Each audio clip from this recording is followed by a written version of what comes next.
no place to escape to. This is the last podcast. On the left. Side stories. Live from your glade. That's when the cannibalism started. Side stories. Yes.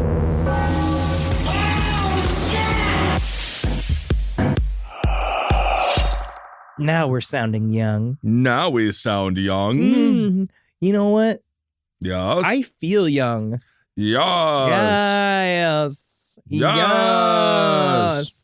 I feel so like, oh, my 90s girl is showing today. It's not, you're further away from the 90s than ever before. No. I mean, my attitude. Look, I got my belly out. No, you don't. I got my head out the sunroof. God. I'm playing my favorite. You game. actually can't physically have your head out the sunroof. I can because I'm a walking meme. Yeah, but Isn't that nice? I could get a Yellow Pages. They make those anymore?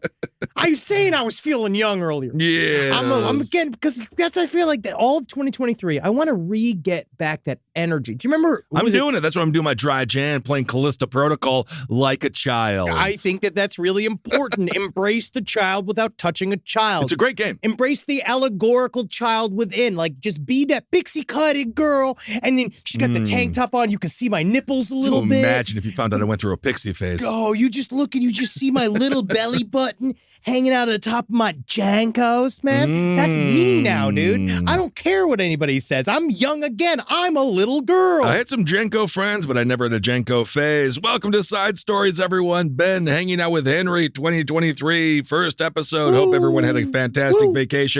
As Mine good was as horrible. humanly possible. Mine was fucking horrible. All right. Well, we have some updates from 2023. Yeah, a dude. Christmas gift indeed given to the world as 28-year-old piece of human shit. Brian Christopher Kohberger was arrested. We got him. He is the suspect in the killing of the Moscow University slayings. We did it. And we didn't do anything. Yes. We No, hear we did last absolutely podcast nothing. accepting the bag. What are we accepting? And, I mean, What do we even come close to doing?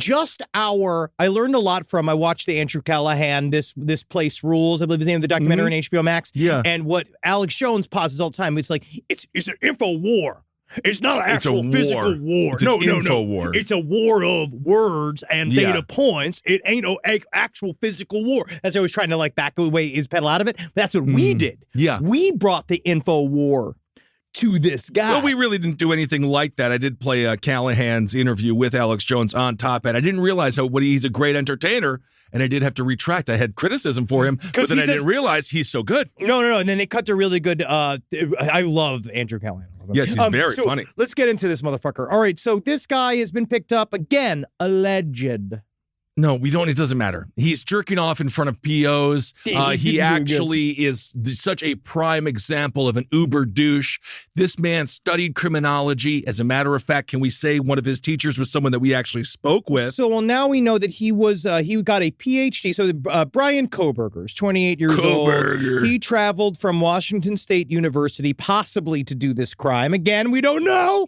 But probably, yes. Well, they say he was about 1.2 miles away from Idaho at the time. It was very quick. It was quick travel over there. We know that we got his DNA from some form of either 23andMe, some kind of generic DNA compository. That's what they said, where they found it. They separated his DNA from within the house. They found it, and they tracked him with the footage of the white Elantra, right? Absolutely. So they tracked the Elantra. They picked him up. What we now also know is that he was a PhD in criminal justice, or he was at least attempting to be. Criminology. And one of his teachers was Kathleen Ramsden. A woman that we interviewed for our Patreon series, a fantastic woman and one of the icons in criminology. He also had a teacher that he met with only via Zoom, and she said he was one of the brightest students she'd ever been with. But again, she didn't know how big he was. She didn't know how much he weighed. She never smelt him. She never had any actual interaction with him. And she only taught him over Zoom. She did recommend him for a PhD program. However, many people within his personal life say he went a little strange and, of course, severed ties with many of his close friends. So this is not an example of this man was so brilliant. He was about to become the greatest criminal mind of all time. It never No, is. he's just a loser asshole like every single one of them. Well, we know for a fact he wasn't going to get caught on his first crime, as far as we know. But so he worked under Kathleen Ramsden, that we also know has one of the most, of all of the various researchers that we know, has a very intimate relationship with Dennis Rader, BTK. Yes. Now, there's a lot of rumors flying around, but whether or not did Kohberger have any sort of conversations with BTK. We don't know. We know for a fact that BTK is very particular at who he speaks to. You have to fill out all his forms and you have to go through all of this rigmarole because how could you possibly sit at the knee of a master without being able to pass his many verbal tests? He does make you solve puzzles. He does. A man who tied himself up, took pictures of his flaccid penis being tied up with the Polaroid, couldn't even stay hard, failed at that. Although the one thing that Dennis Rader did give us was Detective Popcorn with the hot dog squad. And I thank him every day in my prayers. When I do my prayer to Bezos, every night I sit on my knees and I say, oh, Bezos, the power of Soros. Please, please give me another crime that could give me a character as lasting as Detective Popcorn. I think about it every fucking day. Well, this guy is not going to provide any characters. And I was fantasizing as I went to bed about interrogating him. Oh, yeah. And I feel like because he's so far up his own ass and he wants to be like the Riddler, I would almost just mock. I mean, obviously, true talk. We all know this is horrific. 4 people died, right? Oh, yeah. But in the mind of this person, I think that he thinks that he was about to go cause another 9/11, and he didn't. And he wasn't even able to do the thing that he wanted to do, which is, again, as Henry said, get away with murder, as his father drove him across country. They got picked up twice, which is interesting. Very interesting. They got picked up for tailgating, which I'm technically like I'm the Adolf Hitler of tailgating. Well, you had your comeuppance later last year. Yes. And then, of course, they also got caught for speeding. But if you are a father right now and you're driving with your son, ask him what's up. Yeah, be like, what's up? Check in. This is a good time to check in with your vacant-eyed. I want to say, because it does look like Brian Koberger definitely went to the Adam Lanza School of Mugshot Modeling, which is like, I mean, must be very exclusive. He's got that crazy face. He's got what's called a turtle vest put on his body in his picture, which is how we know that he resisted arrest. He showed his dick to a bunch of officers. He freaked out when they went to go get him. I think that what's going to come out, there's some other information that has come out is that he went to Reddit. He was an active Reddit user. He would go and he would post surveys for his classes, which I then learned is actually pretty normal. It's pretty standard. Yeah, that would make sense. I mean, if he's collecting research as a social science. Yes. So you need people to fill out those forms, and that's how you get your data. Right, yeah. And so that he can do that, right? So Brian Koberger was doing that. It does seem much like Dennis Rader, which I could see why people are making the jump immediately, not just the Catherine Ramsland connection, but also the fact that Dennis Rader went to school for criminal with criminal justice, whatever the term is. Criminology. He went for criminology. Like we know Ted Bundy went and took a couple classes in criminal law. I mean, he took a couple of classes. Yes. I'm just saying these guys it fits the MO of shithead fake Riddler. These guys that think that they're going to become supervillains. Right. And then the actual process of becoming a supervillain is very difficult for them. One of the funnier details is evidently, so after the murders, again, trying to really outthink everybody with his stupid mind, he wore gloves at the store.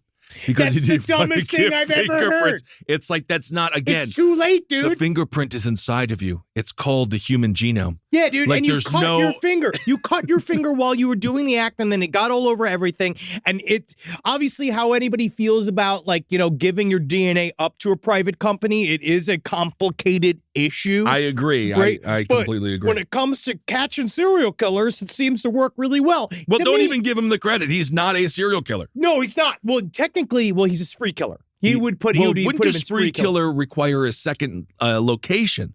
Isn't he just but let me hit the boards. Hit the boards. I'm going to hack the mainframe. Does being a spree killer? I believe you have to go to a second location. So I think he's a mass murderer, because mass murder is 3 or more. So again, obviously, very serious here. But in this guy's mind, he really wanted to be, the next big thing, which is, of course, a colossal piece of shit. Yeah, he at least he's got a goofy ass head. He looks like a guy you chase down the street going, Brandon. Yes. Hey, Brandon. Like he's a pretty, at least that's what I like. Anybody that looks sort of like, I believe it is from Always Sunny. Oh. He looks like, is it Daniel? Oh, the weird brothers, the twins. He looks like Glenn Howerton from Always Sunny. Got you. But Well, that's a obviously the compliment. meth Dennis. version of him. Yes, indeed. Of course, Dennis. that is Dennis. And the thing is with this guy, I don't believe that there is no storyline, much like Eric Harris and Dylan Klebold, of him being bullied. No, he had a normal childhood, he had a normal life. He's the one who was a complete asshole. Ben Roberts, he's a graduate student in criminology and criminal justice at WSU. He says he was always looking for a way to fit in. He says, I had honestly just pegged him as being super awkward. And you know you're super awkward when you're super awkward in a room full of people who want to study human death. I mean, like when you're the one who stands out in a criminologist class where everyone else is like, so tell me, how many stab wounds would it take to the brain in order for me to understand that the ooze is going to come out of the left ear? You're talking about your family and your friends. That's me, dude. That's what I want. I would love to. But you fit in. I know. That's what I'm saying. I know, because again, I'm fun. I'm fun and curious. Well, he's so curious about the wounds. This is what he had to say, and perhaps this is why some of the BTK kind of characteristics are being discussed. This is what Ben Roberts said. He says, one thing he would always do, almost without fail, was find the most complicated way to explain something. Oh, yeah. He had to make sure. He had to act like a genius about every single thing. Yes, he says he had to make sure that you knew that he knew it. It's like the cereal boxes. Oh, it's the same God. shit. Yes, it's very, very similar. And apparently, according to a breakdown of the difference between serial killers and spree killers, if we want to get into these reductive arguments about human behavior, it's about time period.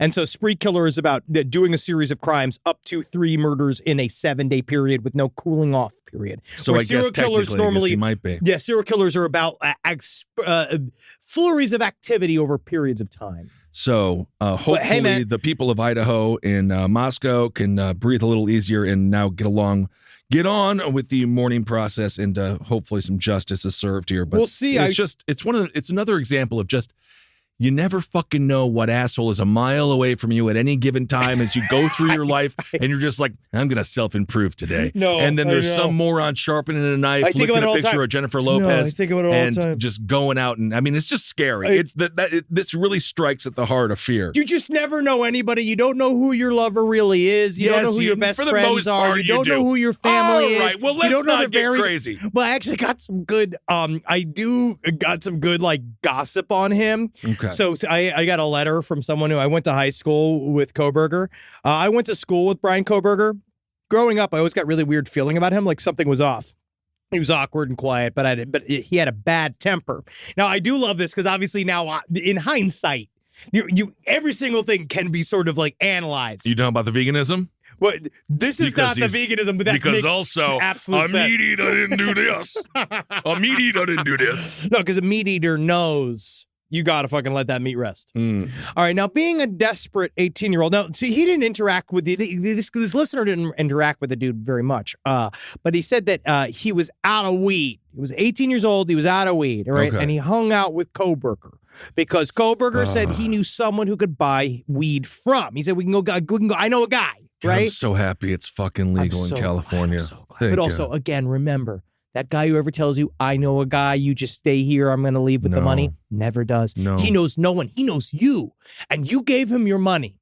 And now he doesn't know you anymore because you're going to cut him off. But he said he went out. He said, I can get this guy. I can hook it up. So he went to a local mall. I gave him the money. He went off to, quote unquote, meet with the drug dealer. Now, when we got back to my car, he said that he had been robbed. And we had to leave. He was robbed. I was some kind of Asian. Like, it's like, I was robbed. Right. Little and then we had to leave. guy there, He was acting erratic. I doubted he was actually robbed, but I was also scared, which I could see why you're scared. When someone does those type of ostentatious lies, it's kind of freaky. Yeah, it's weird because it's like, why are you doing this? I was watching this some YouTube video of a cop that had then was put into jail for 440 years for serial rape. I forget what his name was, but hearing him, he was caught red-handed. He was an older police officer that was the guy that was the serial rapist. He was caught at the window of his next victim, like trying to get in. And he was like, what I did was not scary. Like he kept saying this thing. I did not frighten that woman. It was like, well, it was you. You Seems were the frightening. one. Yeah. It And does, so yeah. someone who says those kind of lies to me, it freaks me out, right? So I was scared. I got this kind of off feeling about Koberger. Now, I agreed to take him home, and the whole time he kept saying that he was happy I was there with him, and he can't believe that we're friends now. We're friends now. No. And this was the first and the last time we ever hung out, and probably the third time we ever even talked our entire lives. I dropped him off at his parents' community where he was just recently arrested. Now, he asked me to come hang out inside, but there was something in me telling me to get as far as fuck away from this dude as I possibly could. Now, at the time, I thought he was maybe like on hard drugs or pills, but now I'm not sure what that erratic behavior was from because, but again, nothing insidious happened, but this is not the only It's story I just the heard. feeling you get around people, and you got to trust those feelings. It's that shit. It's all that weird.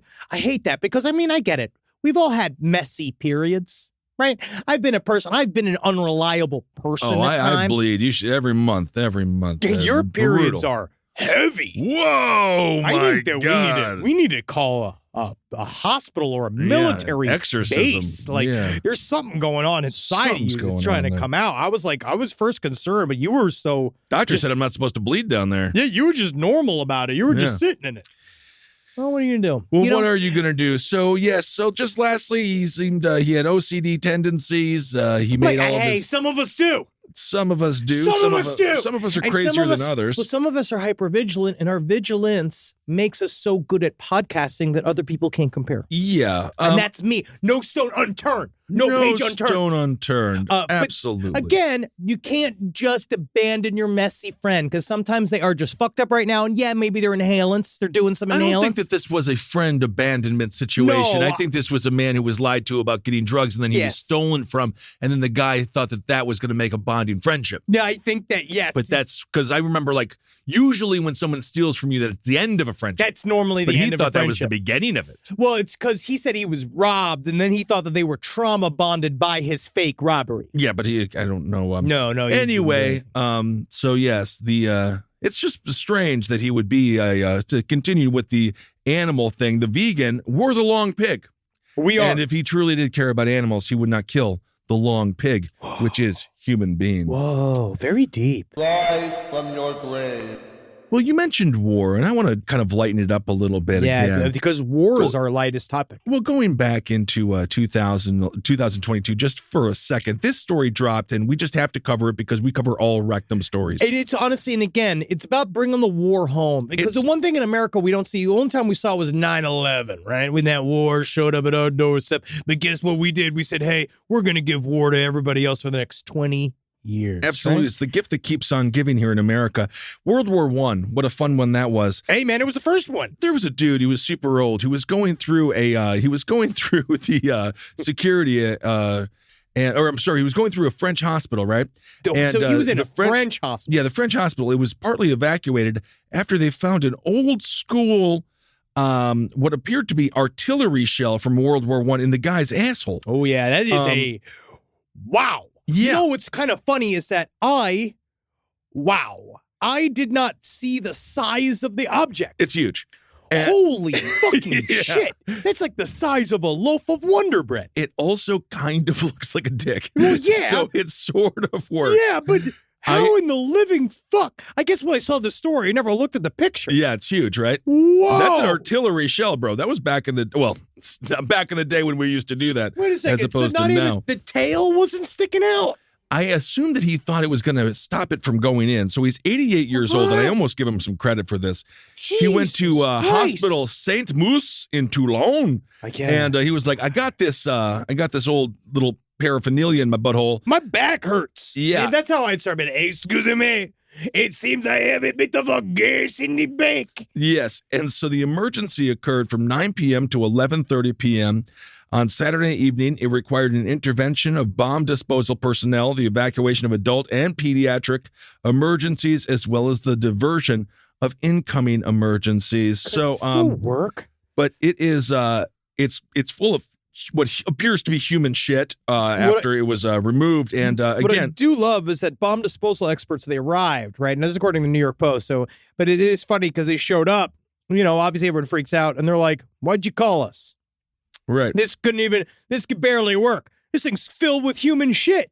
You were immediately upset. It's like, why'd you call us out here for this man's antique dildo? It's 8 inches long, dude, and more than 2 inches wide. So I mean, it will. We're gonna get put the up the job picture. done. We're gonna put up this picture because I cannot believe. And I'm actually going to disagree with the New York Post reporting here because this sentence does get under my skin a little bit.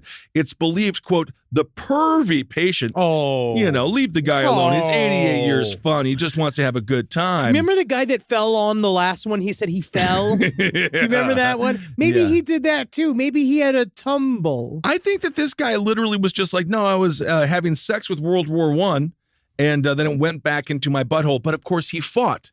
He is the greatest generation in World War II, so why not get back to your roots? One doctor declared, an apple, a mango, or even a can of shaving cream. We are used to finding unusual objects inserted where they shouldn't be, but a shell? Shaving cream. But a shell? Never. I guess that's my thing, right? Oh, I thought what's nice about dildos and butt plugs is that they have the rounded edges. Well, that's isn't that supposed to- actually isn't that what gives you the pleasure? And yes, the girth. The girth and the filling does, but I don't really understand because it feels like, especially if you look at the back end of this thing, that has to hurt, right? Well, because I don't think he thought it was going to go all the way in. I actually think he thought the back of it was going to make sure that it didn't, penetrate the final wall there. It's bigger than Wendy. You know what I mean? It's bigger than my dog. Well, but it doesn't weigh as much as your dog. Yeah, Wendy's 7 pounds. This is an 8 pound. It's an 8-inch. It's 8 inches. It can't be 8 pounds. Look at this fucking thing. Yes. It looks like a thermos that you'd give to a construction worker if you're a sweet homemaking woman. Well, isn't that nice? And of course, what a fun way to drink coffee that would be. And lastly, in 2022, just to end it all, a man had sex with his friend's dog in public before destroying a church nativity scene. So there you go. Hey, man, the last box on your bingo card of 2022. And you know what's nice is? Yeah. You got bingo. What did you win? Nothing but gout. Nothing but gout. The guy was his name. We have to say his name. It's Chad Mason. Yeah, Chad Mason needs to be named out loud for having sex with the dog. And what kind of dog was it? The Golden Doodle. Well, okay. The Golden Doodle. Kind of in a way, is it weird to say like he's just a normal looking guy. So again, yep, he's too normal for that. Yeah. What is going on? This Chad Mason. Yeah, I'm just happy we're in 2023. Well, he destroyed I agree. The nativity scene. Destroy the nativity scene. Well, why? I mean, why would you want to do that? I don't know. People work really hard to set those up, don't they? I was just in Florida for a too long of a period of time, and I really do think that you could look at the nativity scenes and you could see how much fun they'd be to wipe out with your car. Well, right, yeah, that's but like not fucking the dog. No, I think fucking the dog is really how we're stepping over the line here. Yeah, I mean, the nativity scene is certainly a long second when it comes to crimes. I mean, it's just a series of different kind of mannequins. It's just mannequins. But I always say, just leave things alone. But anyway, speaking of not leaving things alone, Henry, Scientology. Do you want to talk about this? Dude, it's all the rage, man. It's back in play, dude. Everybody's ready to go. Look at Kirstie Alley beat cancer. She's dead. Look at this other OT8. Yeah, man. No, she beat cancer. She is in a digital prism with LRH right now. Okay? And then also Whitney Mills, an unfortunate OT8 Scientologist that set herself on fire. What? And then when it didn't work, she committed suicide by shooting herself in the head because she was diagnosed with cancer. And according to OT5, you've already beat cancer, friend. That must be a pimple inside of your ovaries. Well, and it's not good, man. But it's, again, because in OT5, they believe that you are past physical disease. Yes. And when you get to OT8, technically, that's when you can see through objects. You could astrally project. You don't want to suck dick anymore. Right. You can fucking have the craziest, thickest ropes shot into the back of the egg sac of a full fucking uncut trout if you want to. Sure. Because you're in charge of your body, not the lamestream media. Well, and of course, Tom Cruise does do his own stunts, which is kind of cool. So he is truly a testament. If anybody actually succeeded because of Scientological training. It's Tom Cruise. Now, Scientological training, obviously, like anything, sure, perhaps someone might get encouragement, but it's really the belief that you're going to cure your own cancer. That's the problem. Well, also, David Miscavige. Oh, we're going to get to it. David Miscavige they've been looking for David Miscavige. He'd been trying to serve him 3 different subpoenas for labor trafficking. Right? So he's going to go. Now, this reminded me much of the Nexium case with Keith Raniere. Is this possibly where they're going to, I mean, obviously these are serious criminal charges. It's human trafficking, which also Governor Abbott and Governor DeSantis should be charged with for what they're doing with the migrants being sent all over the country. But what do you, I mean, is this literally how they're going to try to get ripped apart? Get ripped apart? I really wonder, because they've been doing this process for a long time. So now what the crimes are is that I believe it is 2 or 3 former members of Sea Org that are suing Miscavige because what they're saying is, we gave you years of free labor. You trucked us back and forth when they were across kids. When they were kids. Yeah. And you trucked us back and forth across state lines. And so now it's like an FBI thing. And so David Miscavige has been just ignoring these people and shuttling between these various homes. And for a while, they were kind of wondering, did he go by the way of Shelley Miscavige and go up? Because right now, Shelley Miscavige, if she is alive, which we think she is. I thought she was found, right? Well, there's rumors. The rumors of her death have been greatly exaggerated. It's never good when your wife has to give secret messages like the leader of Al-Qaeda. She is technically on a vacation away from her vacation. She is in Twin Peaks, California. Good. It's like 2.5 hours north from here. Is there really a Twin Peaks, California? Yes, it is. It's between 2 peaks? Yep. Fantastic. Got him! Yeah, call it Clitoris, California. That's where the snakes go. Oh, nice. But she goes, and her job is, she works for what I believe it's the CST. I believe it's like the Council of Scientological Training. I forget what it actually stands for. So she is involved in Scientology. If she's not a total prisoner, she is there archiving LRH's final writings to be hidden in an underground bunker to be safely stowed away from the thermonuclear war that LRH said was going to end all society, right? It's the easiest prediction you can make. Yeah, man, he did it as soon as he did it. Kobe. Like, you say that one last one as he died. As soon as the nuke was created, they're like, that's the end of the world. Yeah, of course, That's the easiest prediction you can make. It works. It works. But they found him because they knew for a fact that David Miscavige was going to be at a New Year's Eve party in Clearwater, Florida.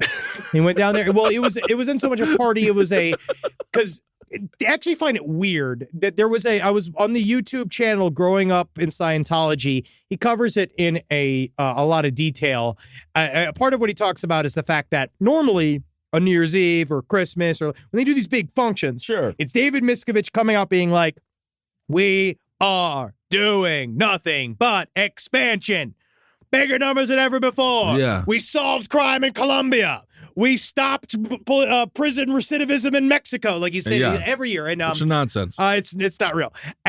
But this year it was smaller. It was intimate. And it's way more, apparently, like he's trying to bring in things. He's bringing in things close, which is not very good. To 600 of his closest trained members, like all these like high-level Scientologists, went down to Clearwater for this New Year's Eve talk. I think they handed him the summons. I'm not quite certain, but at least we know that he is now in Florida. But yes, David Miscavige is back alive. Shelley Miscavige is still probably alive. I can't wait to get deeper into this, but I do think what's interesting is that with the OT8, when Whitney Mills, she got diagnosed with cancer. Right. And, they don't really they don't believe in a lot of formal medicine Scientology. They really think that you can think your way out of it. Therapy, pharmaceuticals. No therapy. Yeah, they hate therapy. They hate pharmaceuticals. They think you can fix it. Some pharmaceuticals can be effective. We don't want to throw the baby out with the bathwater. No, it's not about that. It's just they don't like it. They just don't like anything. So they apparently, the police went to go investigate her suicide.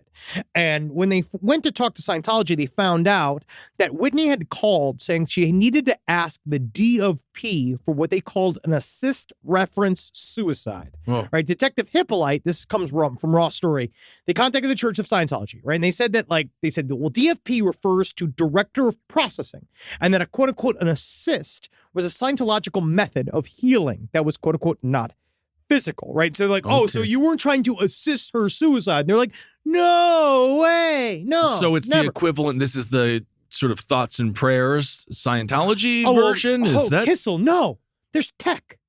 So yes, this is what you did. I got a meme that said it. No, this is tech, bro. There's a whole system here. So what they said is like, okay, obviously you're sick, you're sad, you got to overcome your depression. You got to do a locational, and what that means is you got to do a locational, which means walking around. Sounds good about just shit in a playground. Pretty much, you walk around and you point to various objects and you order to distract yourself. You literally go, no, they're doing airplane. That's a bulletin board.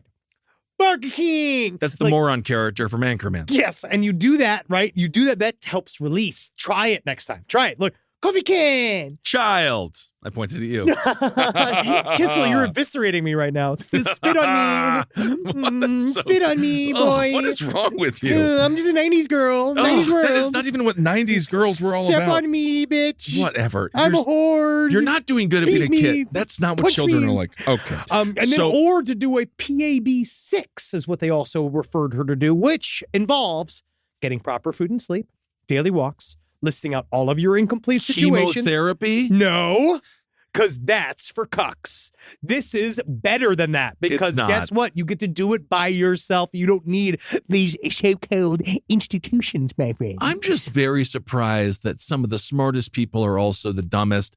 I think about that with Steve Jobs all the time, where I think he just changed to like semen shakes and he's like, this'll work. I'm drinking my own cum now. And it's like, no, Mr. Jobs, you need to work with science. He ate like papayas or something. Something it was like very one stupid. Fruit that he ate all the time. It was a fruit, and it was just like, he's like, this is going to work. And then all the doctors were like, really not going to work.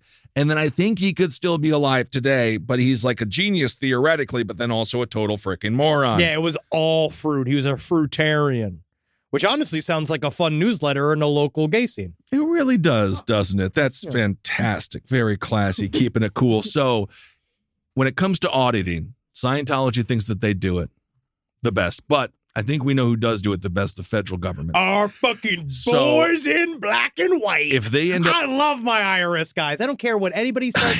I don't care what anybody says. I want to say this on camera and on microphone. I love and support the IRS. That's fantastic, and I will lie right along with you because... No, that's not a lie. This is the only way that I can rationalize. I love the end of the year. I think we should pay taxes like different than at the end of the year, because then it's like, here you get sledgehammered and beat and beat. What if I just go like... tired. Instead of me paying taxes, what if I just go be a cop for a month? Ooh. Free cop services. Yes, military. If you join the military 1 month out of the year, no taxes. Well, it depends what kind of military service we're talking here. But it's really pretty brutal usually. I would actually really prefer, I think I would do well in the lunch service. Yes, indeed. So anyway, we'll figure out what's going on with Scientology. Is this the beginning of the end of, at very least, the reign of Miscavige? Because I don't think that L. Ron Hubbard, I don't think that he would really like the way Scientology is being disseminated these days. I would think he'd be very disappointed. Yes. He'd be because honestly, he always wanted his son to take over. What happened to his son? He got full-on rolled. Like, as his son did take over, you wait. There's going to be we're going to be doing a Scientology update very soon. Is his son still in Scientology? No, his son died a long time ago. But LRH's son was in charge, and then it all fell apart for him.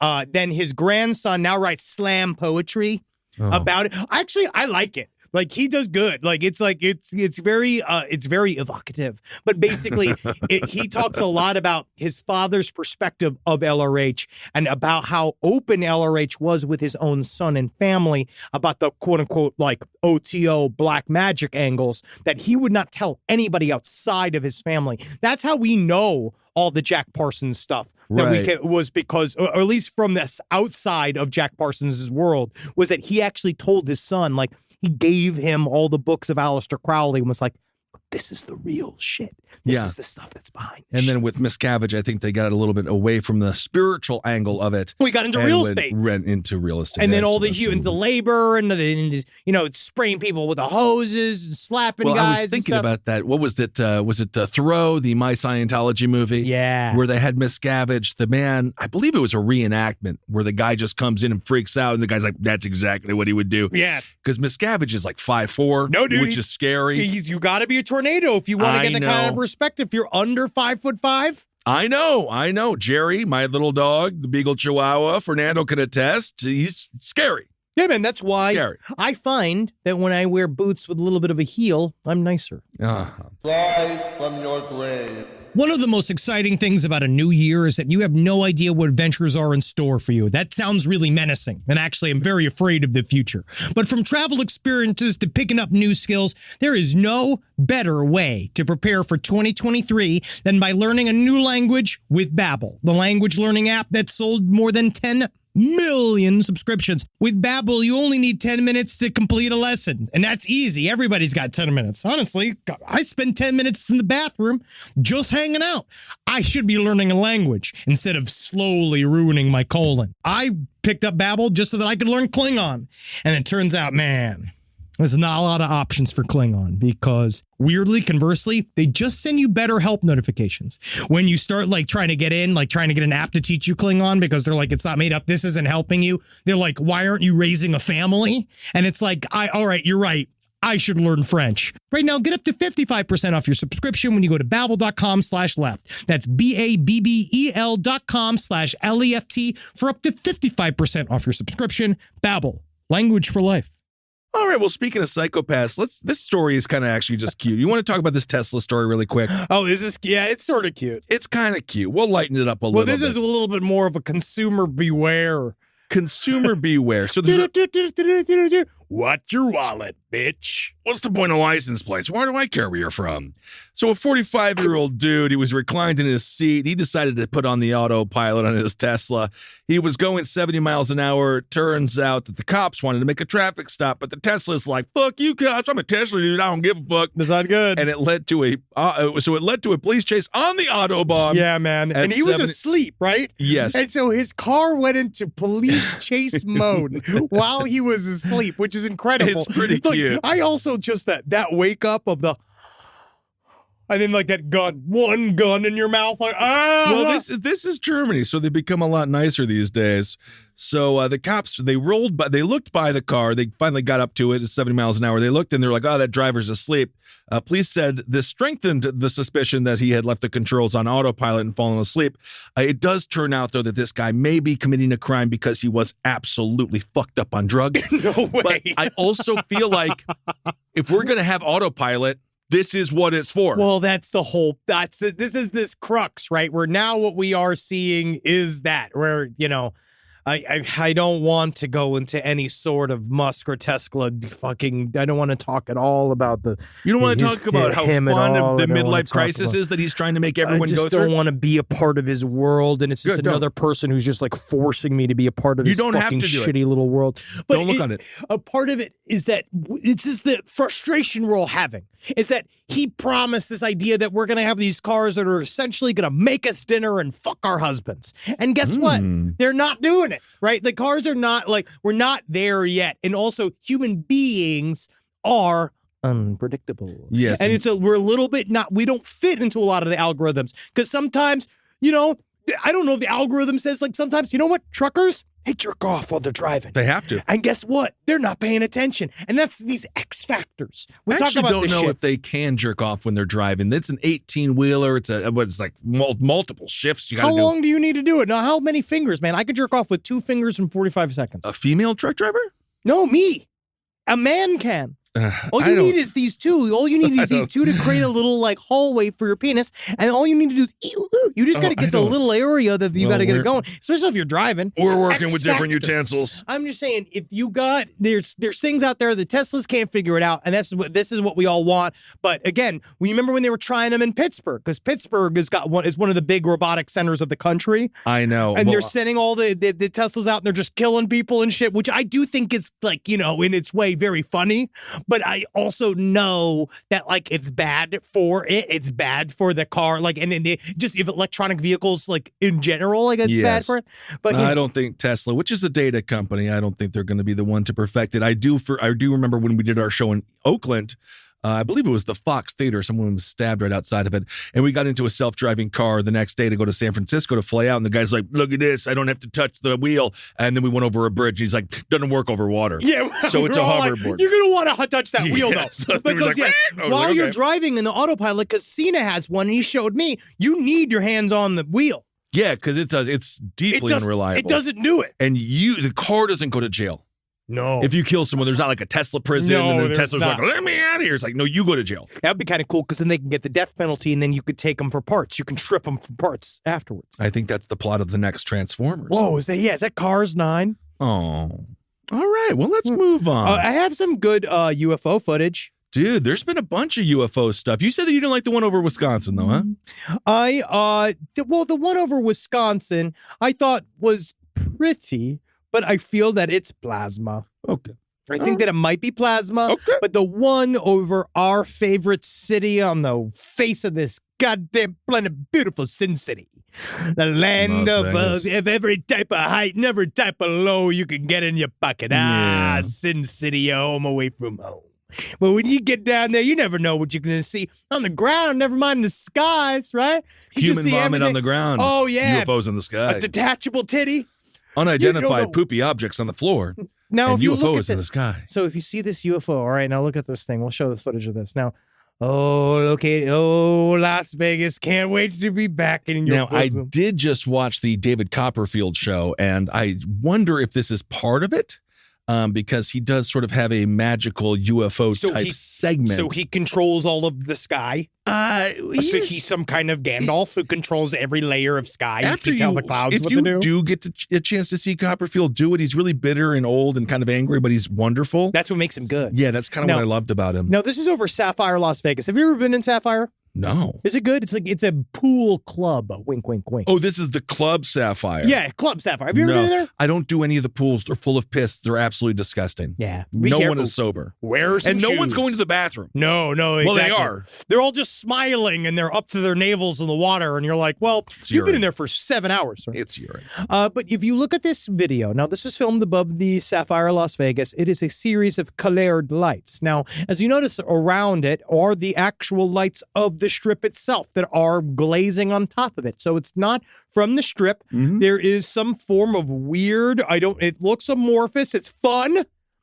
Could be plasma, right? But what they're trying to say now is that it might be it's course. Certainly not a Southwest airline because those didn't take off. Kiss off. Leave them alone. No, They've gotten enough. No, they have not. No, An American still owes me quite a bit of money because they left me stranded in Dallas for Christmas and Christmas Eve. Very bad holiday. Yeah. Now, what they're saying, now, meteorologists, of course, they got to fucking figure out a way to keep their precious fucking jobs. Yeah. Right?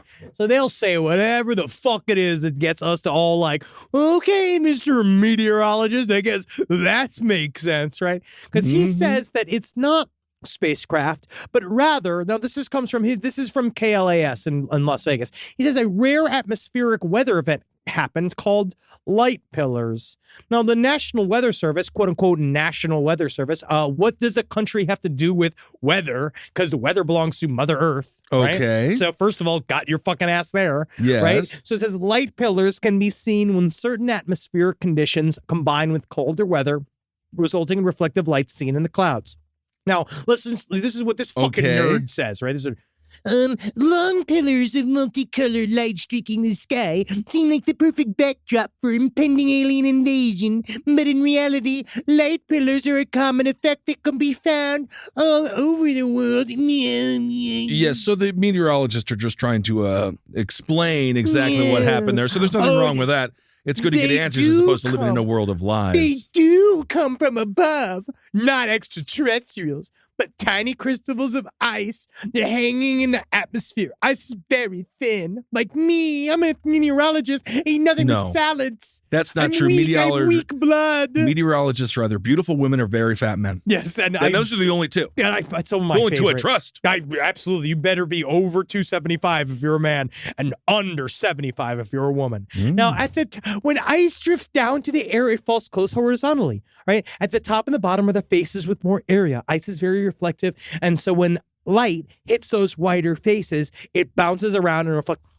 Yeah, it sounds better if it's just a UFO. So anyway, that's exciting news. And no matter what, if you are in Las Vegas, you're tripping frickin' balls. At the very least, you've been up for 3 days and you're hammered. You look up in the sky and you see some kind of fun like that. It gives you another day, doesn't it? You know what? And you know what you do?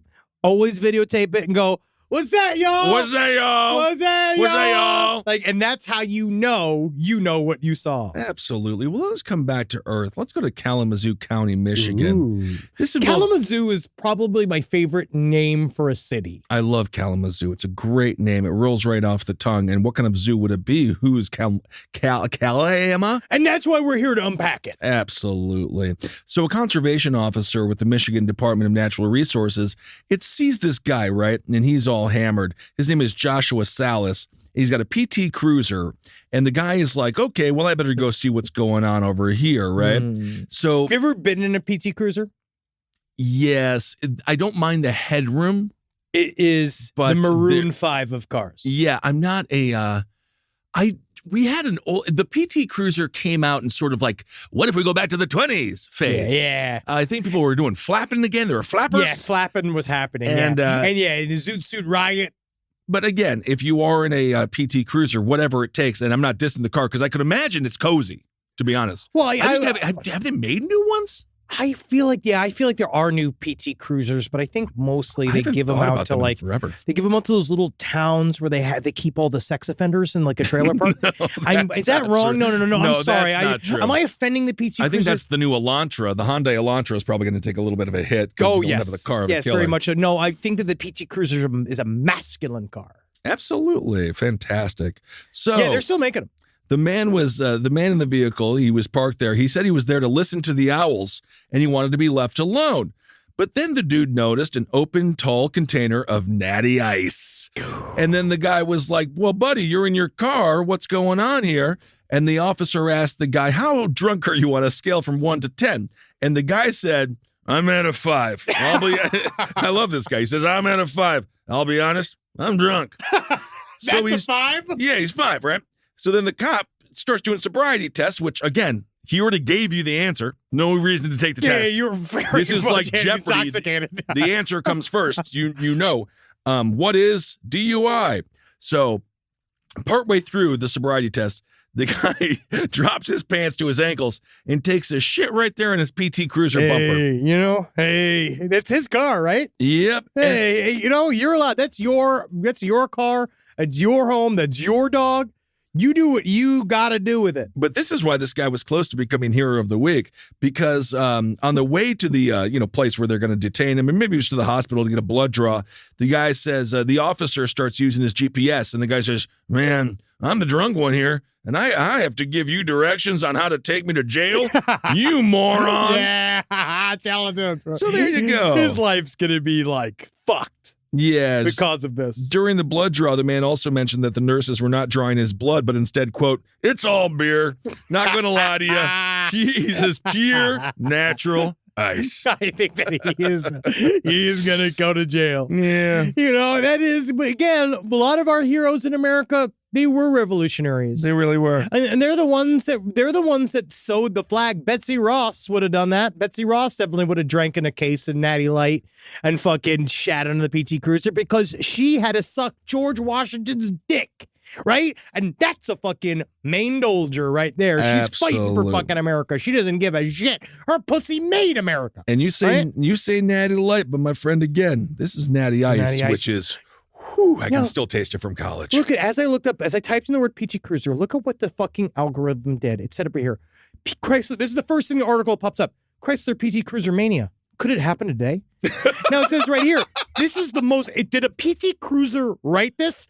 These days, the Chrysler PT Cruiser is largely mocked. In fact, it was recently featured in the Grand Tour for a showcase of the worst American cars ever made, a sentiment many share.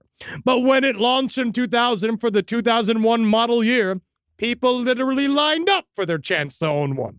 And it cuts to these PT Cruiser festivals. Look at this group of monsters. I don't remember the PT Cruiser festivals. Look at this PT Cruiser festival. Look at this guy with a surfboard. Yeah. He's putting his surfboard in there. I was like, no, man. You're not going to you're going to the diabetes clinic. It's very bizarre. It's like MAGA meets windsurfing. Why do they like the PT Cruiser so much? I don't remember the PT Cruiser. I remember the phase, I guess, but yeah, could it happen today? Again, it looks like an old-timey mob car, and I don't hate it. I don't. It's kind of like, and I'm not going to diss one of our best friends in the entire world, but Subaru. I won't buy it for political reasons. Oh, wow. Because you're coming for Marcus's steed. I'm just saying that it's good for Marcus. It is good for Marcus. He likes to haul. He likes to go hiking. Yes, and it's good for Marcus. See that? Same thing with Tesla. It's good for people who have Teslas like Cena. Well, see, this is his bless your heart. Right? This is his thing. He says these things. Like, is he saying, like, I'm not insulting you? Like, I'm not insulting you. It's good for you. It's good for, that's good for you. Oh, I love that journey for you. For you. Yeah. Yes. Here we go. Some attributed the sales decline of the Chrysler PT Cruiser to the fact that it received few updates. And it could haul far less than it asked to. After all, the PT Cruiser could only handle 865 pounds. That's like less than Magnus Magnuson. As in people in it? Yes. And it can't haul more. It can't haul more than 1,000 pounds. You couldn't take Eddie, you couldn't take Murder Fist. You couldn't take me, Eddie, Holden now. No, Holden, yeah. Yeah, but you could have got you could literally couldn't do it. No, you couldn't take us. We just sit there. What a dump. What kind of car is that? This episode's brought to you by PT Cruiser. We haven't read the ads yet. Could it happen again? All right, let's do Hero of the Week. It's a Hero of the Week. A man won $40,000 in a lottery after psychic tells him his dead dad wants him to buy a ticket. Hey. So isn't that exciting? That is fine. A psychic informed a man from Maryland. Well, he just made himself money.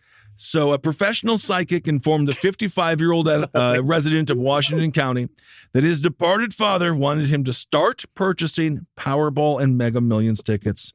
And the guy says, my dad was an avid lottery player. The man claimed that the psychic also gave him a set of numbers that were purportedly passed down from his father. But when those numbers failed to produce results, he resorted to purchasing quick pick tickets. So his father also sent numbers from hell. He did not know. No. He did. That was a misdirection. So now the man won $40,000 thanks to a ticket he bought at the Brunswick Corner Store for the Mega Millions drawing on November 18th. I know my dad told me to buy that ticket, but I'm just going to buy one more ticket. Yep. Seeing now the fact that my father lost most of our money gambling on the lottery. Well, he says, we're at a point in our lives where the kids' student loans have been paid off and we no longer have a mortgage. Yeah, it's a perfect time to take that money, rip it up, put it in the toilet, and flush it. But he did win $40K. He won $40K, which is $20K. That's not the lesson he should have learned. No, absolutely not. And perhaps he could stop there. But it's nice though that he has a little bit of income coming in. Also, did you see that story with the football guy saving the people from the fire? Now, did a psychic tell him to buy a lottery ticket? So also, runner-up 120 million years ago, they found a dinosaur that ate a mouse. Did you see that? I don't know. No. Yeah, there's this dude. I didn't. There was so they found out that this Cretaceous period, it's called the Cretaceous period. It ate a mouse? A dinosaur wolfed down its last meal. It was a mouse. That's so stupid. But they thought that this didn't eat, they thought that the dinosaurs didn't eat other animals. They can eat whatever they want. Yeah, that's one of the things that's annoying. Was like, I think they were not carnivores. It's like, yeah, they were carnivores. So why do you think they have those fucking teeth? Well, they can chomp it. Also, now we know that horses can eat ducklings. Yeah, we've seen the footage. We've seen that they do eat weird shit. Everything eats meat. I mean, some don't. Hungry enough. Some plants don't. If it's hungry enough. No. Well, Venus flytraps. Absolutely. Are bugs? Well, you always say we'll be eating them soon, but I don't think so. You ain't even going to know that you're eating it. No, look, former Nebraska QB Tommy Armstrong Jr. helped rescue neighbors from a burning house. Oh, well, that's awesome. Okay, thank you, Tommy Armstrong. Fantastic. All right, let's do letters. All right, now, right before the break, I asked the question of, what's the, most dangerous lawyer job? Right? What is, Oh, man, we didn't even cover that story of the divorce attorney who got shot by the fucking dude who was, unhappy with the proceedings. It happens a lot. And scary. The thing that came back was, how dangerous it is to be a divorce and family attorney. Woo. A lot of fucked up shit happens because people like one letter here. We said we've had people regularly threaten to shoot our building up. We've had people try to hack our payment processor so they can intercept and deny their wife's payments so we would quit. Right. That's one thing. A client who claimed to belong to a biker club. Long story short, her case was set to fail from the get-go due to her threatening her former husband and his kids. We did not win her case. About a week later, she showed up with 2 Ben-sized goons and demanded to meet with my boss. I buzzed him to let him know, then walked the client and her goons back. My boss had his 38 special on his table, and once they saw it, everybody acted very polite and professional for the duration of the meeting. Isn't that fucked up? That's kind of cool. There's that one. There's another one that was like in family law. It's like really family law's fucked. Oh, dude, it's the saddest one you could do. Well, because again, we've said a lot of times, the most dangerous time to leave in an abusive relationship is like that's the most dangerous time is when you leave. When you leave, and then that process can be really fucked up because now they're flailing, especially if you're dealing with like a quote unquote sadistic narcissist. Well, we talked about that psychopath for our Santa Claus our Santa Claus killing episode. Wouldn't let it go, right? Like wouldn't let it go. And now that you are let go, they have become, because they're so used to like being this like ultimate power center in their own lives, they don't understand how somebody could defy them, right? Right. I've been a paralegal for 15 years, working in my current job for the last 12. We handle a variety of cases, a pretty even mix of family law, litigation, personal injury, and criminal defense.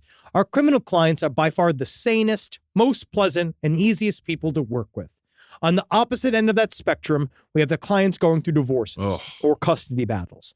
The lengths people will go to and the harm they will inflict on their children to get what they want, just to get back at their exes, soon-to-be exes, is appalling. We've had couples wipe out hundreds of thousands of dollars in life savings to litigate their divorce simply because they want to inflict the most harm possible on their former spouse. And a lot of matrimonial attorneys really love getting like almost personally involved in the back and forth, negotiating, which means they love to write long, scathingly aggressive letters and act catty in general towards the opposing attorney. My boss finds this hysterical, and so he loves to fuel the rage of these types of vicariously aggressive lawyers by writing ridiculously nasty letters back to them. We have successfully snuck Darth Vader quotes into at least 10 letters over the years. As for divorce custody cases where the other side just didn't get an attorney, those are almost always a nightmare if the other side is a husband representing himself. I've had to call the police a number of times because irate men barged into the office demanding to see their wife's attorney and then get loud and threatening violence when they were told that said attorney is not around to meet them, right? Pro tips for screening clients. If they have enough money to hire a lawyer, but the case has been going on for over a year and they still don't have a lawyer, that means they are probably such a colossal pain in the ass that their prior attorneys abandoned them. You see this a lot in divorce and post-divorce cases where there's animosity between the couple. And again, it's always on the kids. They're always like dividing these kids back and forth. That's why, again, I mean, but I guess get divorced. Don't kill your spouse. No. But I think the best thing to do is just get in a car and drive to fucking Mexico. Yeah, I know it's emotional, but just be cool, man. It's hard. Well, divorces are the single most brutal thing. I know. It's moving and divorces, and you got to do both at the same time. But of course, that's why there's great music for it.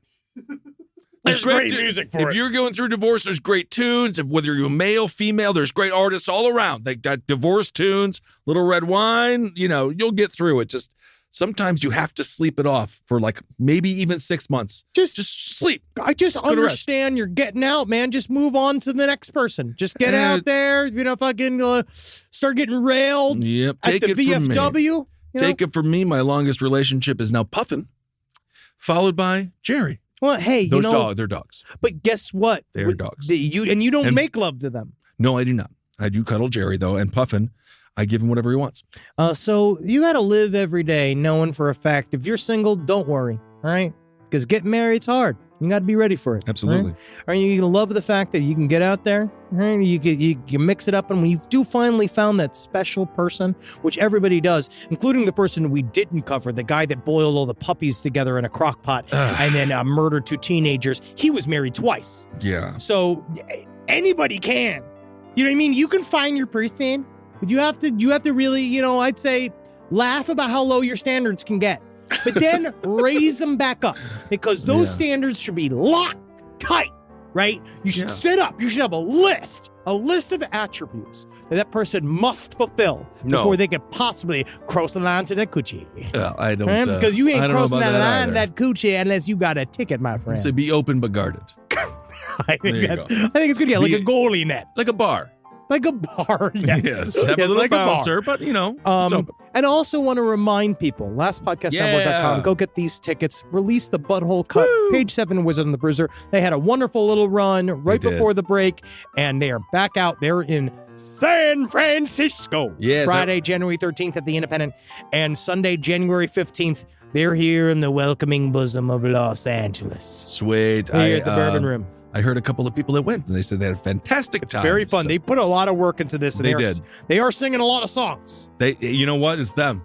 That's them. That's them. They're more jellical than we are. They are. They're way that's- more jellical than yeah. I've ever been. Man. That's why it takes everyone. It does. All right, everyone. Thank you for listening. Hail yourselves. Here's Satan. Magustalations, everybody. Look, I'm going to feel better, right? I was feeling a little sad before, but what I'm going to do, there's a light. Big Kissel. There's a camera. So stupid. There's a microphone. Microphone. There's a computer. There's my male titties. Yes. This show is made possible by listeners like you. Thanks to our ad sponsors, you can support our shows by supporting them. For more shows like the one you just listened to, go to lastpodcastnetwork.com.